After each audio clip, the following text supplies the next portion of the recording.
Joining me now, syndicated columnist and Fox News contributor, Dr. Charles Krauthammer, who is the author of Things That Matter, available now in stores and online. It's sold like a gazillion copies.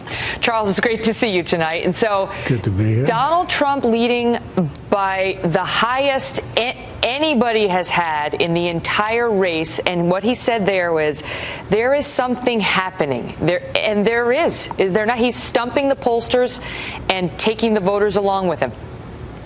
Well, there's no doubt that he has a very strong constituency. Now it's up to 28%. The question is, how far can he expand beyond that? I don't think anybody really knows, but as we heard in the Cameron report, when you have a very large number of Republicans who say, well, they will never support you, it does put a ceiling on it. And you got to remember this.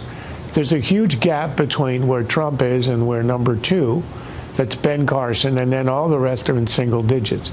But we are now with a field of 17 people. And in a field of 17 at 28%, you're the king. The question is, what happens when the field inevitably whittles down and you are down to the finalists, the 2 or 3 or 4 finalists? You don't win with 28%. And the question is, when those others fall away in the single digits, where does their support go to? And that, I think, sorry. What are they trying to say? Those 28% who are all behind Trump at this point, what are they saying? Is it, Thiessen was on the other night saying it's not just anti-Washington, it's anti-politician. If you look at Trump, Carson, and Fiorina now rising in the polls. Well, it's anti-politics in a sense. I mean, it's as if a badge of honor is never to have been in government. But it's more than that. It's a way of saying that there is not a dime's worth of difference between the parties. And we want somebody who is not hidebound one way or the other. And look, a lot of this is simple style.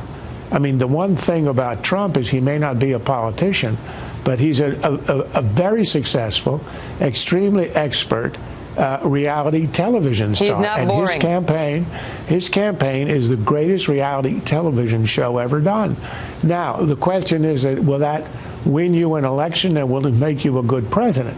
That's a separate question. But in campaigns, which are now so dominated by what's called free media, he is the master of it. But who else on the GOP side? Is there anybody else on the GOP side who has the it factor? I mean, look back at when Barack Obama was running. He was up against somebody who was very powerful and was expected to get the nomination, Hillary Clinton.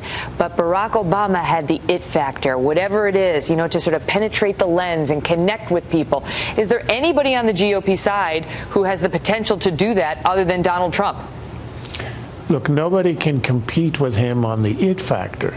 The question is, when people go to the polls, are they going to say, I've been highly entertained, I like this guy's style, but I really don't see him with a finger on the button, and do I really want him to be the one who's going to be running our policy when we know he's had so many contradictions in policy and has such trouble talking about policy? I mean, in the end, people are going to have to decide if they want boring and serious. When they have to decide. There's been a whole lot of boring and serious. You want boring and serious? You got it. There's a lot of options for you. 6 months out, boring and serious won't play.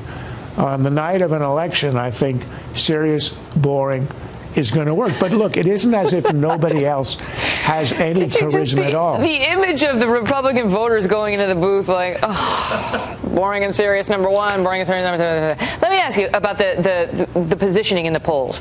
Obviously, Donald Trump way at the top. Ben Carson, number 2 with 12%, this Quinnipiac.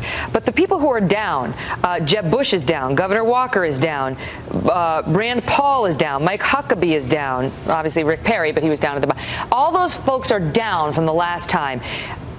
I know it sounds crazy to even ask this, but are Jeb Bush and Scott Walker on their way out? They were the front runners not long ago. Scott Walker, I think, was the most hurt.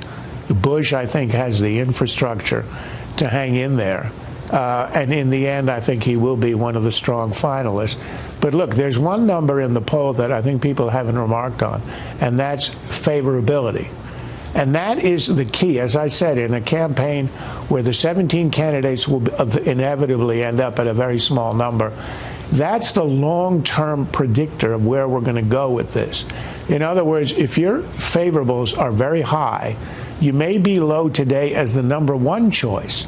But if you're the second choice, the third choice of all the others who will be dropping out, that will serve you in the long run. And on the favorability numbers, it's a very interesting result. Walker is -1, meaning the unfavorables outweigh the favorables.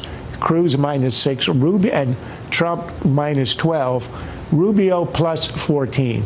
I think he's the one who has, and among Republicans, his numbers are 72-3.